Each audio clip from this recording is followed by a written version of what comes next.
Good afternoon, everybody, and welcome to BrandTalkk, another way to talk where there's no yelling, there's no screaming, there's just good old-fashioned, new-fashioned talk. And today we have a guest who I know will tantalize you. No pun intended. He's performed all over the world, and I mean all over the world. He's a violinist, and his name is Asi Matathias, a protege of Pinchas Zukerman, is already recognized as one of the most celebrated talents of his generation. He made his debut at the age of 14 with the Israeli Philharmonic Orchestra under the baton of Zubin Mehta, displaying a musical maturity and inspiration far beyond his years.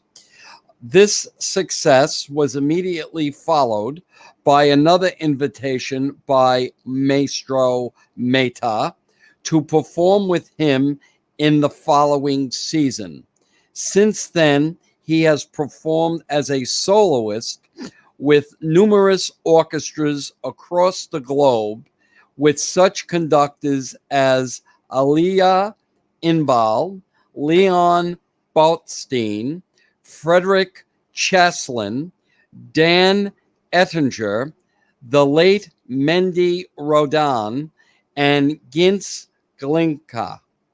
Mr. Matathias has recorded for the BBC, CBC, WQXR, IBA, ORF labels.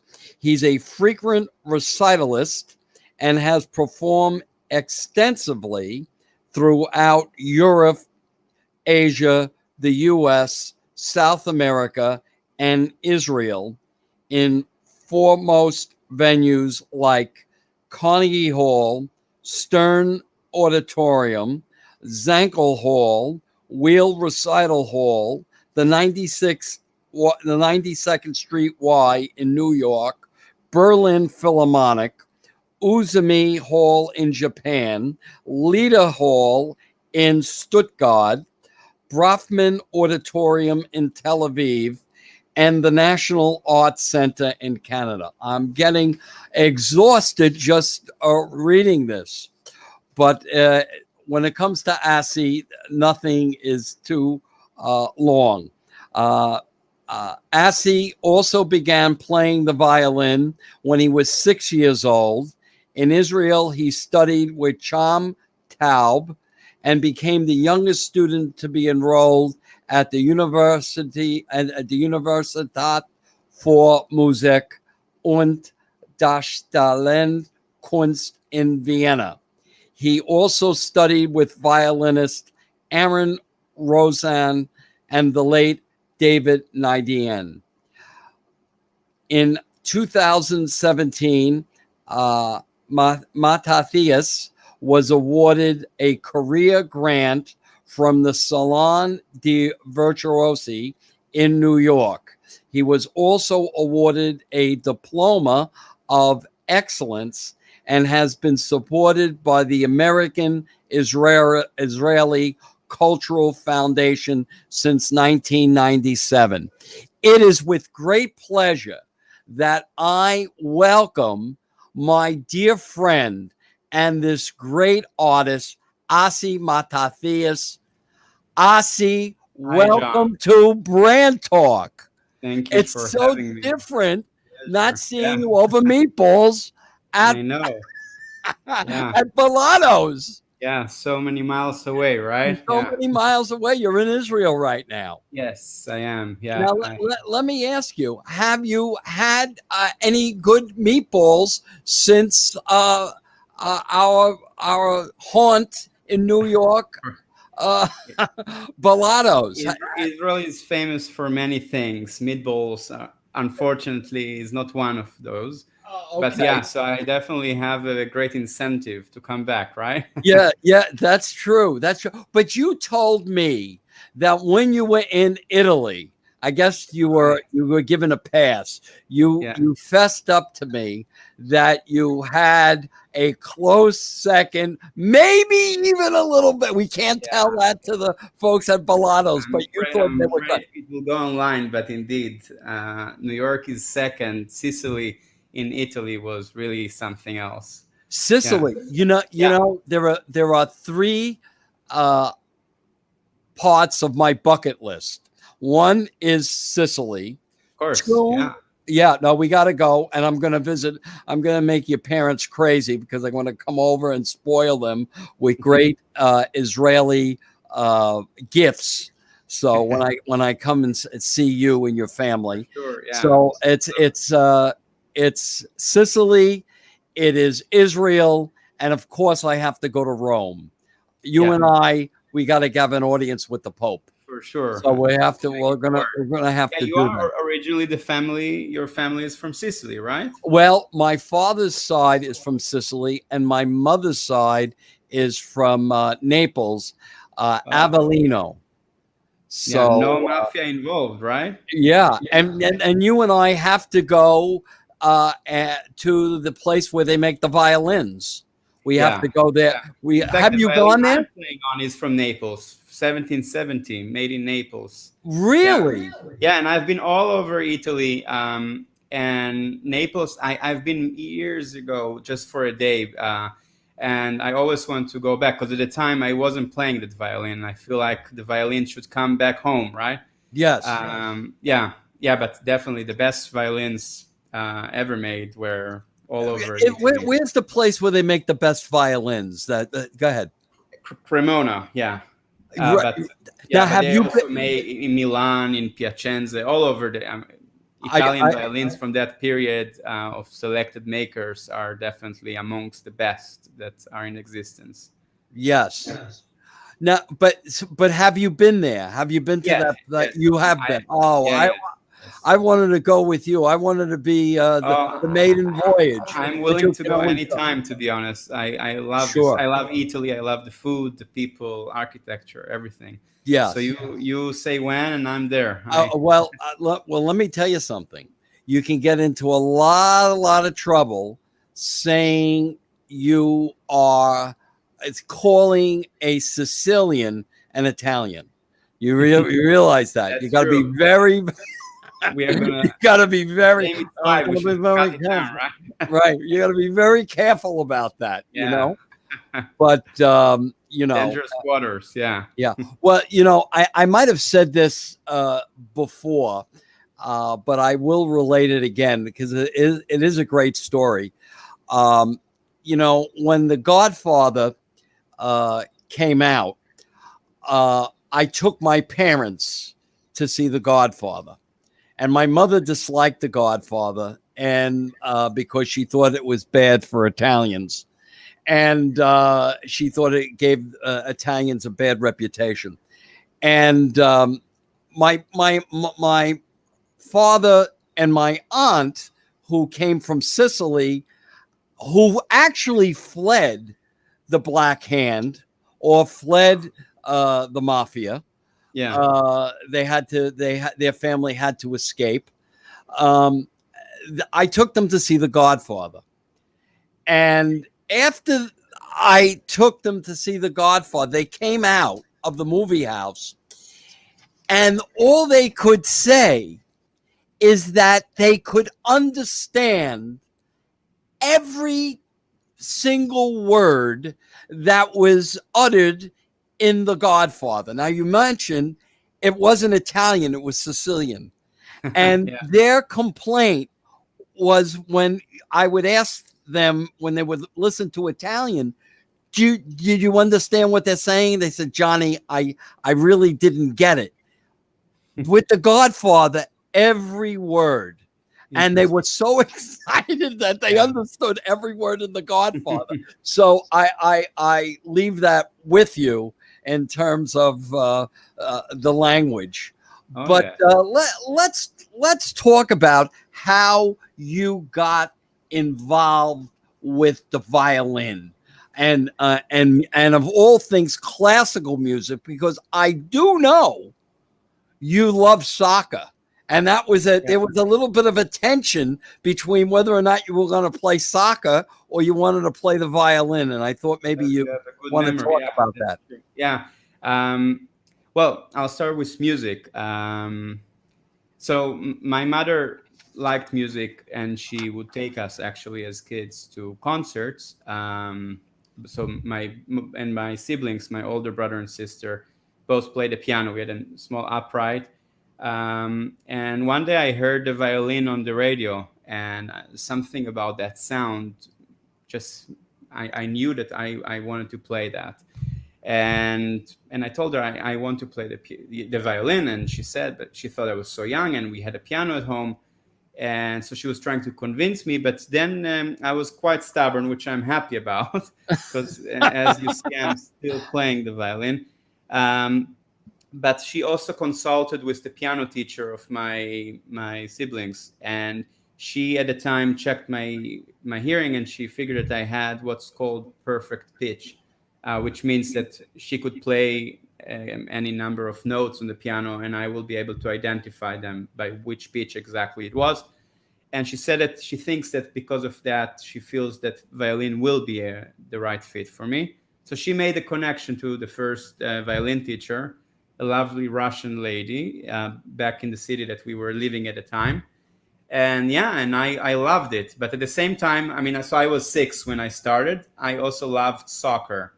And I would play very often. We had a garden across the street from the apartment we lived in, Netanya, the city in Israel. And I would go daily to play soccer, and I would also practice my violin, until one day I broke in one of the soccer games. I was I was going for it. I was rather competitive, and I was playing for fun, but I was also playing to win. And I broke the arm, and then I needed to choose between the two, because it was clear I had a concert coming up, and clearly with the cast on my left hand, there was no way to play the concert. So I needed to make a conscious decision, and clearly I chose music because it's definitely the biggest passion in my life.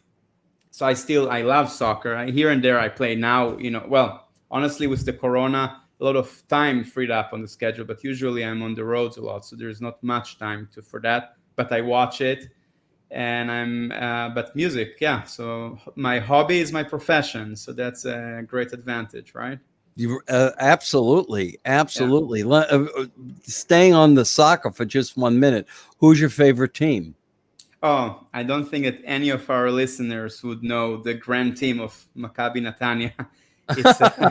It's the local team of the city I'm from, and my father is a fan. My grandfather was a fan. My uncle. So you're Italians in the family, and so Maccabi Netanya goes in the family. Okay.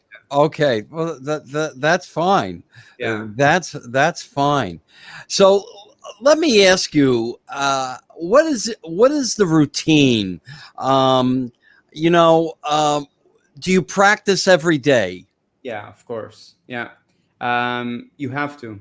Well, I would like you to cite the thing that when I first met you, you completed it once I started it, about uh, practice, and how if you don't practice, what, how does that saying go? Oh, that well, there is a famous saying. Nobody knows who exactly coined it, but that if one day I don't practice, I will notice it. The second day I won't practice, the critics, and the third, the audience. Right? I mean, it's not Yes. exactly right, but yeah, as performing musicians, you have to keep. First of all, you have to keep in shape. It's like an athlete. You have to do the daily, You have the to daily keep in dose, shape. kind of. So you do have exercises.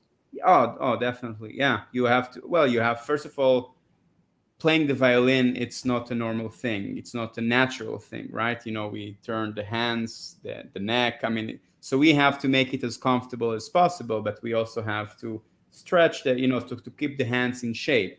So yeah, definitely scales, exercise, all sorts of stuff that depends also on what I'm playing at a given time that I will be practicing. And then of course you need to perfect and polish whatever is on the program that given week. And you also always have to prepare ahead, because you have a concert that night, but the next day very often you have a concert with a different program. So yeah, so you have to be very, very cautious and smart of how you divide your time and to plan ahead, because now with the corona, the schedule of course freed up much more, but you're on constant travel and constant preparation. So that said, because you mentioned the word routine, I I shy away from that word when it comes to music, just because when you are in music, it's routine doesn't go with it together. You always have to invent ways to do it better, and I don't even shave the same way. I don't even start from the same spot I left it. So I always try to do things differently. So I think routine could be dangerous in music making. It's maybe silly, but I always try to do it. But definitely scales I do every single day. So maybe some Bach, and certain exercises I do really daily. Even if I don't have 5 hours or 4 hours, even if it's only 2 hours that I have that day to practice, I will do those because they are essential to keeping in shape and to really so you can present yourself on stage the best way possible. Right, right. Well, okay. If you're going to have a 1 hour, why is that getting? It's okay. If you're going to have a 1 hour, why is that giving me an echo? Okay. If you're going to have a 1.5 hour recital, Yeah. how much practice do you have to perform? How many hours? Go ahead. Yeah, it very much depends. First of all, what's on the program, Sure. and who am I playing with? There are a number of people that I play very often with. So we have played, for years and years, and we travel a lot. So it takes much shorter time to bring it up to playing it in a concert. And sometimes you travel and you play with either the local orchestra, the local pianist in a chair music festival, so you meet new people. And sometimes even there is a great click and it goes very smoothly, but sometimes it takes more time. So it depends, but I try, even if I played a program a number of times, it's very important to approach it with I try not to play from my old part even. So so you approach it with completely like as if you never played it before, because I feel there's no one way of playing music, and you have to approach it in a certain with eyes that you never seen it. And I think that I can think of it one way that month, and if I will take it again in 3 months, I will think of that phrase completely differently. And that's one of the big magic of music, that there is so much in it. There is no one way. So you could go right, you could go left, and it's there are many ways for it. There's no one way. But I am going to push you on Yes. this. If you have a concert coming up in a month's time, Yes. about how many hours per day Okay. do you in fact practice to?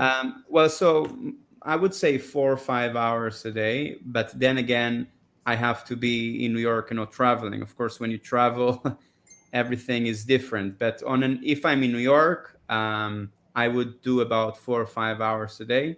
Sure. But I will not be practicing only that program for 4 or 5 hours a day. So I would probably Right. do scales and fundamentals for the first hour, and Sure. then I would dedicate some time for the recital and for future stuff, and sometimes even pieces that I'm not playing at that time, because I feel that they are essential for me to play those at that given moment. Right. But right, yeah, I would say 4 or 5 hours. You don't need really more than that. right. I don't think one could really even focus properly for more Yeah, than that. yeah. If you're doing really good work and that you're completely there for 4 or 5 hours, you're good. You don't need more than that. So I think it's a Got it. mistake that many people do. They stay in their practicing room for 8 to 9 hours, which is not beneficial at all. And at the end of the day, you also should enjoy life, because we don't only base our music making on the four walls, right? I mean, Right, you have to master everything, but there is much more and beyond to that. Yeah. right, right. You're listening to Asi Matathias, Violin Virtuoso, here on BrandTalkk, another way to talk, where we talk about good old brands like Asi Matathias. Asi, I'm just so happy that you're here, and we're talking about music. We're talking about the violin. And here's something that I'm sure, well, we've discussed, you and I have discussed about Yeah. this. What's a young guy like you doing in classical music? That's for old people. What are you doing you're a good looking guy. You could be a rock star. What are you doing? You could take the violin and make it into a rock stuff, Never. as you do. And when I say that to you, you look at me as if I'm crazy. I want you to respond to this. And No, for me, how do you go ahead? I love any kind of music. When music is done well, any genre is great. But at the same time, the basic of its all and really the grand music is really classical music, and that's completely my passion. And I never even dreamed for a moment to do any different any other different kind of music. I mean, classical music is so rich. You need three, I think, beyond the years that you will play in order to be able to cover even the tip of the iceberg there. That doesn't mean that other kind of music I enjoy listening to it, but I will never play anything aside for classical. Yeah. Oh, okay. All right. And then the next thing is the M word to get you all sorts of nervous, because I talk about marketing, Marketing. marketing and sales. And Yeah. can you do that? And how some of your colleagues kind of put their noses up when we talk about marketing, the marketing of classical music. How can Yeah. you do that? And my question to you is, how do you go market yourself, or what I like to say, how do you brand yourself?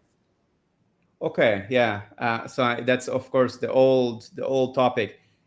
So first of all, I think the one thing that should and goes without saying is that you have to perform your best every single night, or at Sure. least attempt to. You can't, if you play 150 concerts a year, you can't possibly, but you have to maintain a certain plateau, a certain level of which you don't go down.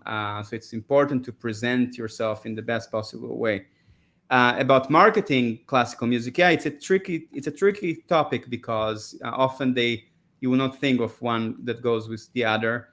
And so I think that number one, it's important that you are in constant touch with young audience, because I think the biggest problem of classical music that we are facing, and I think we Yes. will face even more now with, unfortunately, as an aftermath of the corona, is audience. The average age of concert goers is above 60, in some places even much higher than that.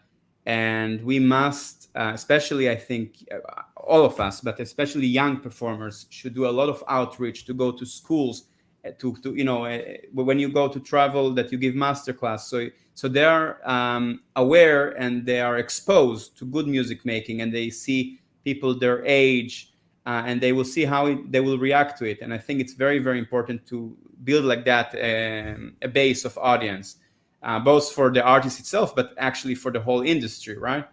The other thing, of course, that many people do now is social media. And as you know, you know, I was always shying away from it because I see great advantages to it, which I see now more than before also. That said, there is also a side of it which is not great for classical music, and it gives a lot of platform for mediocrity, which is really the plague for classical music. We have to stay away from it. Yeah, I mean, especially when you have things like Instagram, which is a great platform, and I use it myself. However, you have to put videos of 1 minute, and very often that it's just a platform where people they don't realize it's not the real world, and it's not just doing that 1 minute. There is so much more than that. So there is a lot of videos that have not much to do with the violin, the piano, and classical music that are there, or that are done in a very poor way, and that's a shame because there is a great exposure to that. Many kids that are doing classical music are exposed to that, and they think that then that's the level they should adhere, and it's not. I grew up listening, to great concerts with the Israel Philharmonic and listening to great recordings. And I think that being exposed to great quality classical music at this age definitely helped me reach further, because it tunes your ears in a certain way. It develops your taste, your and everything. So I'm so very glad that my mother exposed us to so much classical music, but good classical music. So yeah, so I do some Facebook, I do some Instagram, much more than before. I think that it was a lot with your encouragement, and I am glad because you reach certain people like that normally you wouldn't also, and that's great. Yeah. Yeah, and otherwise, there are a lot of PR and presenters, managers. So you're doing a lot of interviews and trying to expand your base of audience Yeah. everywhere that you go to. Well, I can remember as a kid, uh, there was what they called, and this was many years before you were a child, Yeah. Looney Tunes. Oh And yeah. if you looked at Looney Tunes, they would have sprinkled in some of their segments, Yeah. um, classical music, Yeah. so that you would hear. I think most kids my generation uh, were exposed to the great pieces. Yeah. The Beethoven, da da da da da Yeah. da da da.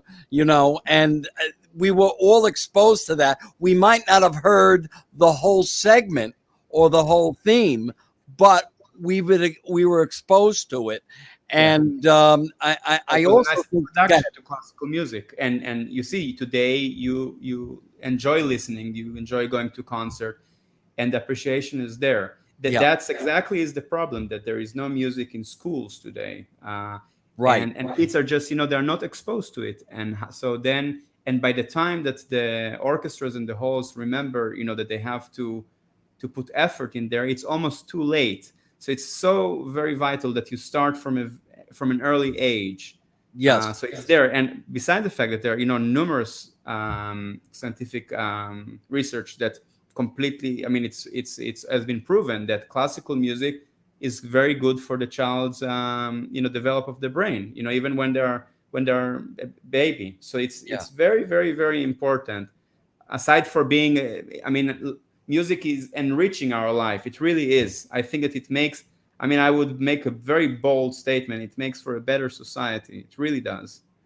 I Uh, couldn't agree more. and And especially in times of the corona, I think we feel it even more. That concert halls are shut, and and so we have to go on online platforms. But the fact that people cannot experience live music, it's horrible. And I really hope that, first of all, I hope that we will find a vaccine, and it will be a wild dream, but that the cultural world that has really suffered a very big hit will recoup, and we yes, will enjoy live music very very soon. yeah. Well, uh, I'm gonna challenge you a little bit on that. I Yeah, see. I think that enough isn't being done remotely, and that I think that Zoom and all of these remote venues, uh, something is better than nothing, and yeah, and I think that we what's beginning to happen is we're beginning to be very, very creative in how we get our creative juices going, and to keep that musical spirit yeah. alive and well. But you might, yeah, go ahead. Yeah, I know definitely. It's important that music keeps on going. The problem was, and still is a bit, is that, and I'm not blaming, and is that there's no, I mean, who knows how to act in these very peculiar times. The problem was that many musicians immediately felt the urge of playing, and which is understandable, but they would offer it for free. Um, Absolutely.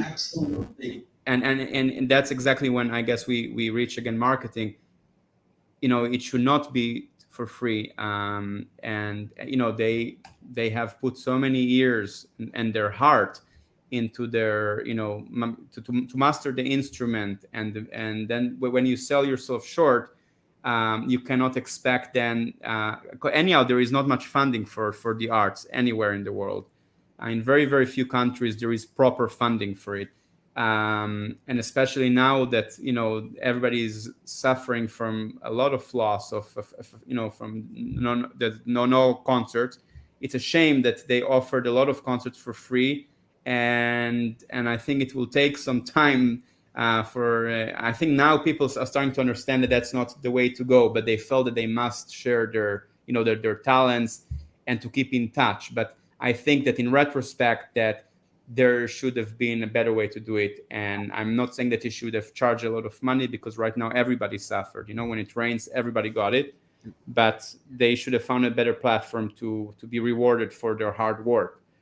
Right. Not, I mean, there's almost no other field right now that people are doing stuff for free, right? Right. Well, I see. My response to that is when they say it's not about the marketing, it's about the marketing. Yeah, And there's nothing wrong with you marketing one's services yeah, fairly. yeah, You're not gonna, and maybe, I'm not an expert on this, and there's got to be some data, and I think there's got to be some testing on this, on what's the fair way. Is the fair way a suggested price of $15 an hour per person listening to someone yeah. perform? Is I it? guess Yeah, go ahead.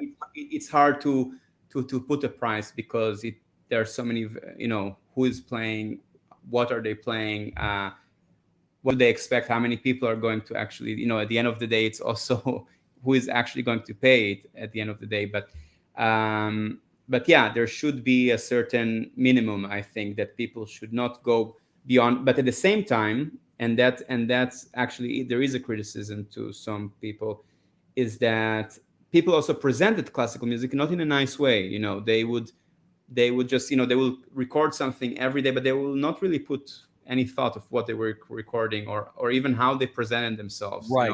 or even the quality of the recording. So sometimes, of course, there was no access to better devices, and that had to be that. But at the same time, I feel that when you present music, you have to make your utmost to make it, presentable, because we are dealing with great pieces, and one has to have great respect to the craft that you're doing. Yeah, so I don't think that anything should have been done for free, besides maybe, of course, when those stuff were done as charity for patients that Sure. unfortunately had the COVID, or the staff in the hospitals, and there are many other things. There are of course always exceptions, Yeah. but as a rule of thumb, it should never be for free, never. And but at the same time, it's those were peculiar times. Nobody expected it, and I think that people acted out of anxieties, and of there is also not an exact date of when we will be able to exactly enjoy live concerts again. I mean, they are speaking. I mean, in Israel, we started already to play even some concerts with audience, and again the cases got up, and now we are just recording live concerts, and they're hopefully in September we will be able to play with concerts. In New York, many halls are closed till January 6th. Yes. So there's a lot of uncertainty right now. But that's the situation, and I feel that I'm trying to take it as time to get better, even to learn more music, to prepare myself better for the upcoming season, and enjoy also some free time. We don't usually have that. We all the time in the air, flying or preparing, and so there is also some time that has been freed up. And so it is what it is, and you make the best out of the scenario. Yeah. We're talking with Asi Matathias, violin virtuoso, who was fortunate to perform with Zubin Mehta. Sorry about that, Zubin. One of my somebody who I really, really admire. I love to meet him one day. I'm not no pressure, but he's one of my idols. I just love what a performer. I mentioned Zubin Mehta as somebody who was this bigger than life, not only a personality but such a great talent. Would you say he was your biggest influence? Or were there others? He was a great influence, especially since I first met him when I was 12. That's when I first played for him. I then played at some documentary about him, and he invited me to play with him so I made my debut with him and the Israeli Philharmonic when I was 14, and then I played with him again. It was definitely a very formative moment for a youngster like me, because beforehand I would see the concerts that he would conduct, many of those, and he definitely, those were very lasting moments that definitely stay with me. But I had many influences. He was definitely one of the main ones, but I had great teachers that definitely influenced me greatly, and sometimes even people that you haven't met, that are not even with us. Certain musicians that have their recording legacy definitely has been very. I'm a big I think that Yasha Heifetz is set such a high bar for us violinists. So even people that you don't meet, but sometimes it's not even musicians. Did you meet him? Did you ever no, meet? I wish he passed away before I was born. But I have listened to almost everything that he has recorded. But then my teachers. Pinchas Zukerman, for example, has been a huge impact on me. In many ways. That's a great example of a bigger than life personality. And he was a tremendous help and source of inspiration. Honestly, even just to witness him play in such small settings as a lesson was a whole school year. But also the work with him, because he would really teach you. Many performers, either they do things by instinct, but they don't know how to explain it, or sometimes they don't want to share their knowledge. But he would really, with such generosity, try to implement everything to the student, and he would teach you to, he would have such high bar and such expectations for himself, and he would insist on that, even from when you just started with him. And that was a great lesson, because it's it's not an easy life being a musician. You have to be, it's a solitary life. You travel a lot, you play concerts, and there is you have to keep in shape. We spoke about keeping in shape, and you need to, but you also need to get better. You cannot be happy with where you're at. Never.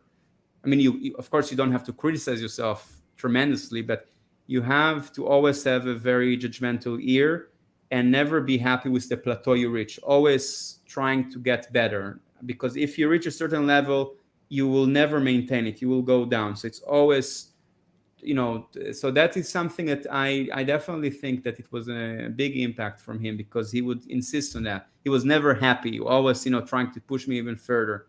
Even if I thought I played a good concert or in a lesson, he would always find, but how about that, and how about that. So always trying to perfect your craft, and to reach,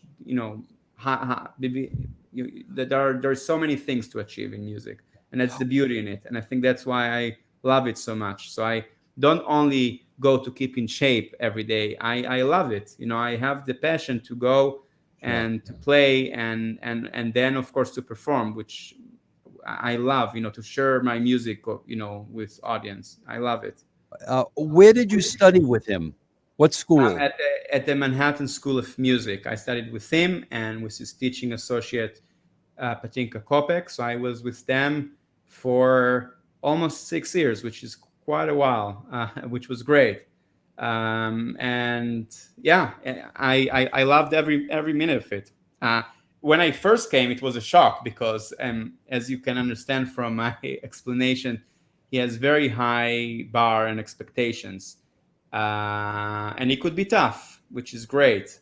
I think for me it was really, really great. He would push me always even forward, and yeah, so I really feel that he was a great influence. And the fact that he's also a conductor, so the way he approaches a score, and he has such experience recording and playing, so he has certain traits that only a performer knows, even if it's like little tricks, but it's also it's everything. So I learned a great deal from him. And now that here and there, when I travel and I teach a bit, so masterclass, I all the time think of how does he approach a piece. And so the teaching really stayed with me, and I am sure it will stay with me till the rest of my career. What is the way he treats a piece? How does he attack a piece? How do you and how did that affect you and how you affect your students?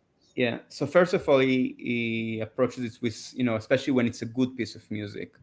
So always looking very, very carefully at the score, because, some composers don't write much, but some composer, they can write Sure. so much in the score.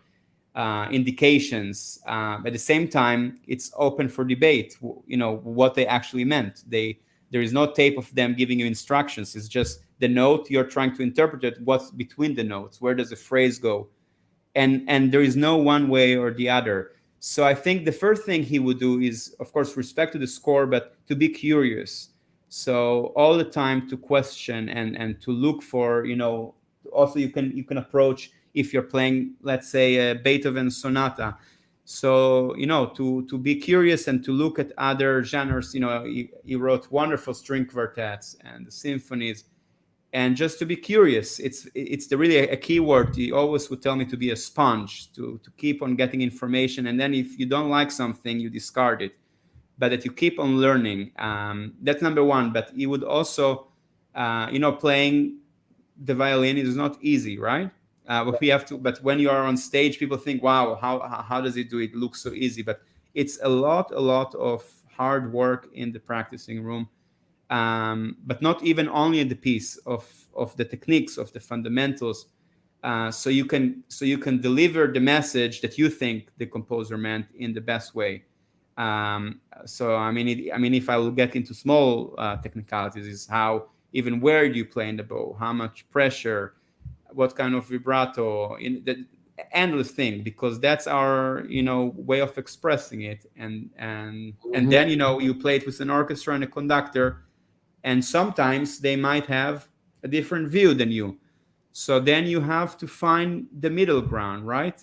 Sometimes they will be convinced by your way, and sometimes a great conductor would say something and say, I didn't think about it. And that's the magic of it. So because you can play the Beethoven concerto many, many times, and it will be so different.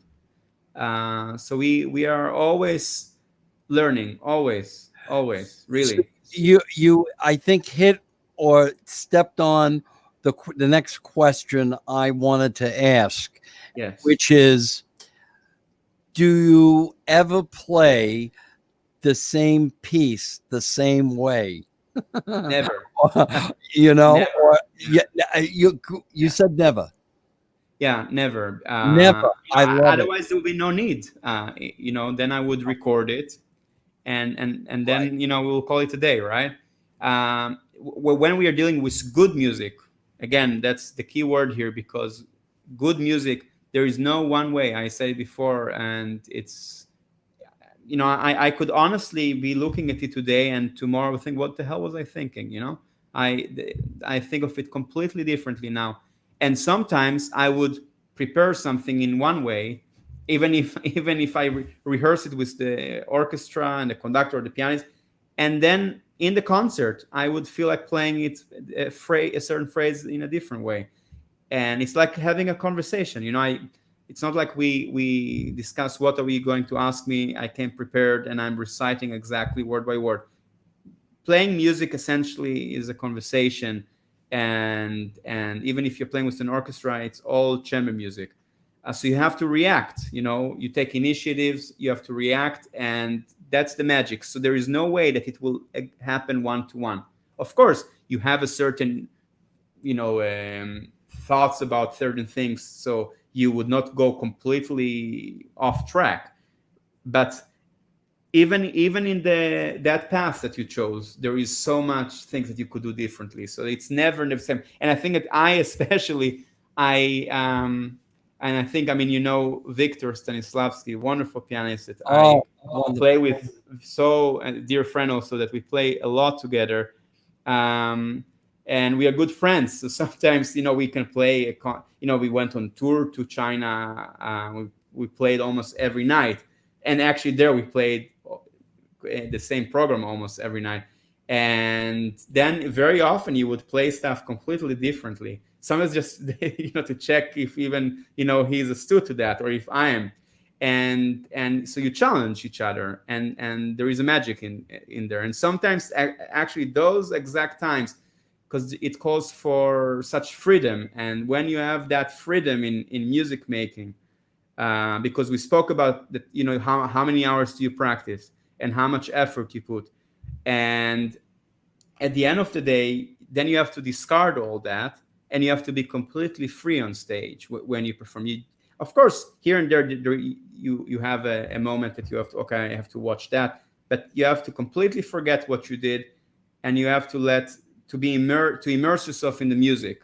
Mm-hmm. And those are special, rare moments, because it doesn't always happen. But when it does, you know why you are in music, and why it's such a wonderful, wonderful thing. When it comes to classical music, what continent seems, and we're talking before Corona Yeah. virus came about, what seems to be the major market for classical music? I would think it's Asia, but I may be wrong. Go ahead. Well, yeah. Well, by now, again, the Corona takes things in different perspective. But if we're talking of the world before and hopefully very soon after Corona, because you could fly anywhere in no time, so almost everywhere. I mean, there is great hunger for classical music everywhere, really. Even in places that I thought, there will be some, but I was surprised to the how much they love the music, and they're really hungry to get it. Even in remote places in South America, I was surprised that how warm the audience is, and very knowledgeable also. Of course, you cannot rate audience. There is good and bad everywhere, but in Europe, that's where it all comes from. There's Sure. wonderful audiences, of course, and in America, of course, but yeah, I mean, Asia is a growing market. There is again great hunger and great talent also that is in Asia Yeah. nowadays.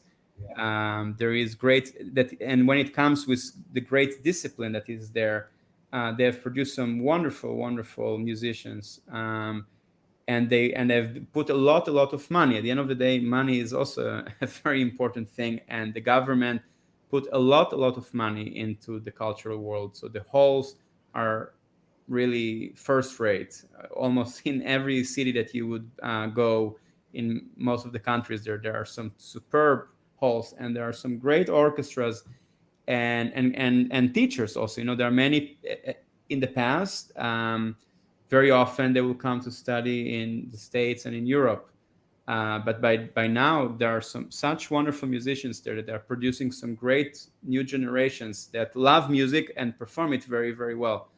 So I think I'm very lucky because I travel to all these places, and you get to taste from all these places. And I think this variety is like oxygen, and it's very much enjoyable. But I will not be able to pick one or the other. I think Yeah. that there are wonderful audiences everywhere.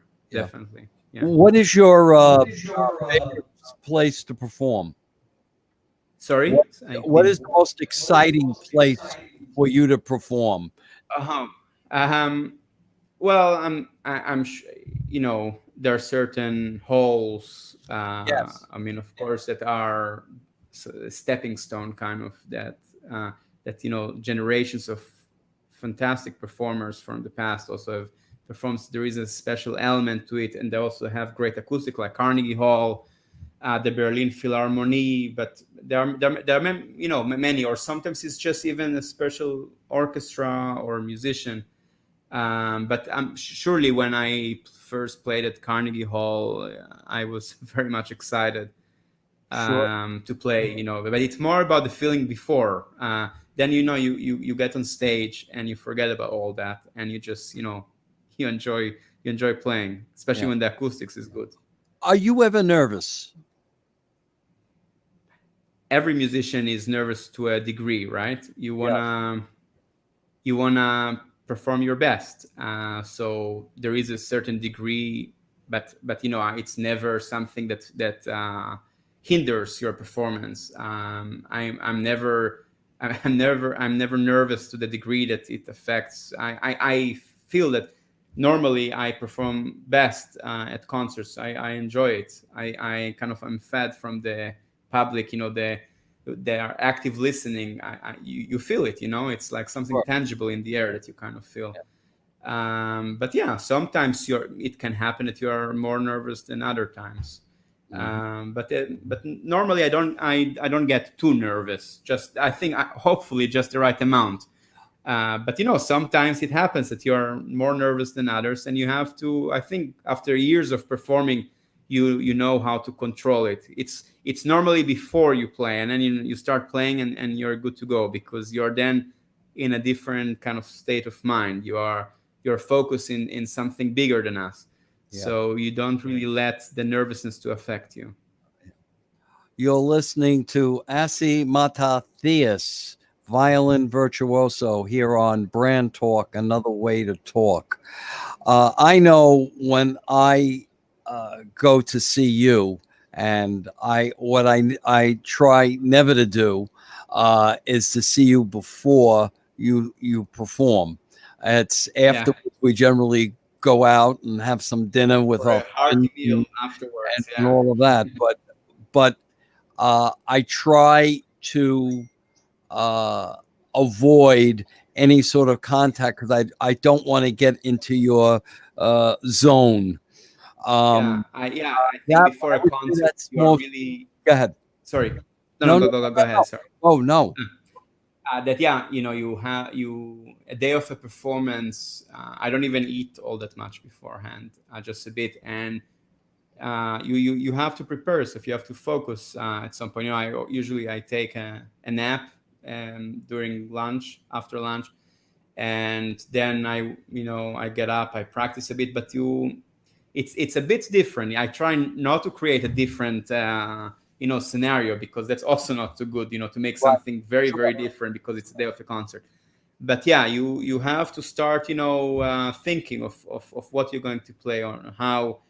And yeah, so it's a sort of, I know that some people have some rituals. Honestly, I don't really have a ritual, but I try to take a nap and practice, and really, and I sometimes, even when I take a shower before the concert, I already, I'm playing in my mind already, kind of. So Wow. so yeah, so as audience, they are there and they hear the concert, but there is so much that happens that happens beforehand, which is quite special. It's hard to put into words what it is, but yeah.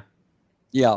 Well, no, I'm very, very sensitive when I'm going to see a friend Yeah. perform.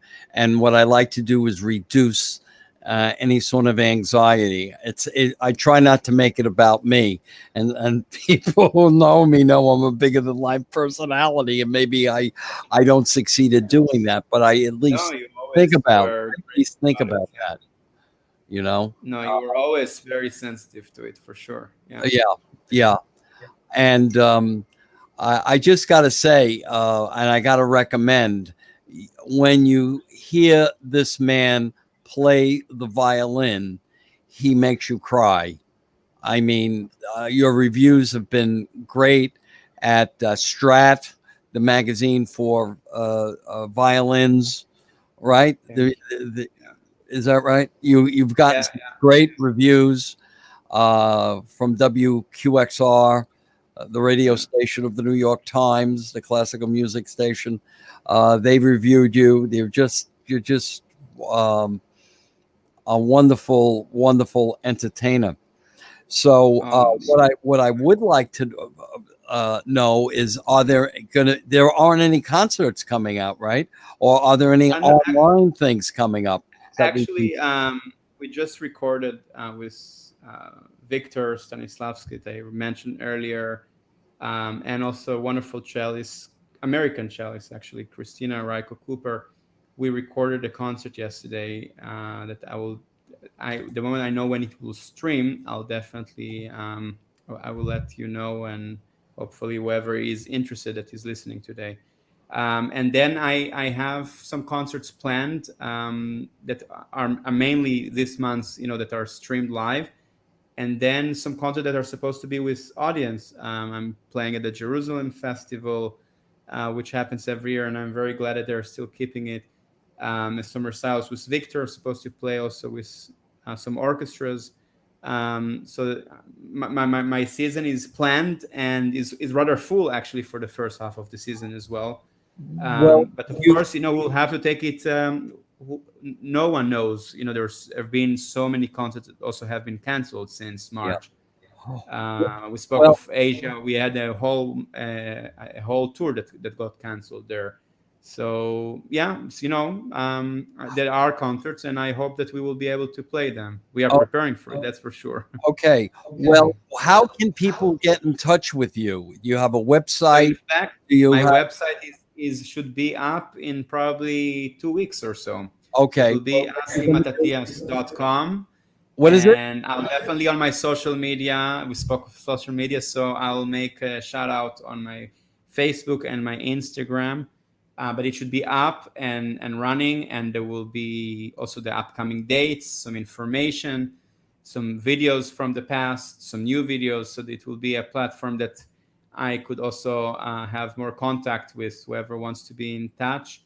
Yeah, and I must say that the fact that the website will finally be up is a lot thanks to our dear host, John Tantillo, that Oh, has, I wow. think, talked to me about it from day one. It has been some years that he has been pushing me. So, in fact, you see, the Corona, there is something good that came out of it. So the website should be up and running in about 2 weeks' time.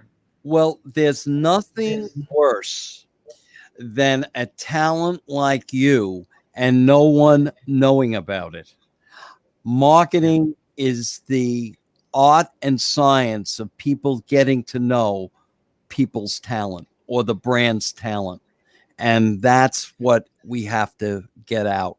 And that's why I pushed you as much, because And I thank it, you for you that. know, Yeah. Well, and you're giving me goosebumps up the arm, and I I just can't wait to give you a big hug when you come to New Yes. York.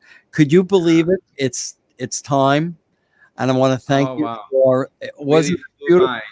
It really was Thank you for wonderful. really for having me. It was really delightful to be here and have such a nice chat with you. And I really hope that our next time that we converse, well, I'm sure will be before, but that we will see each other very soon again in New York, and hopefully have a nice meal after a good concert, live concert. I love it. And I hope that everybody is healthy, and hopefully this will be a wild dream and soon And now gone. all of my listeners and all of my friends know why you and I are such good friends. You're a Yes. great mensch, you're a great personality, a great talent, and a wonderful friend. And thank you for Thank coming you. aboard. Very, very mutual. It was Thank you for wonderful. having me, and all warm regard. Thank you so much. Thank you. Bye bye.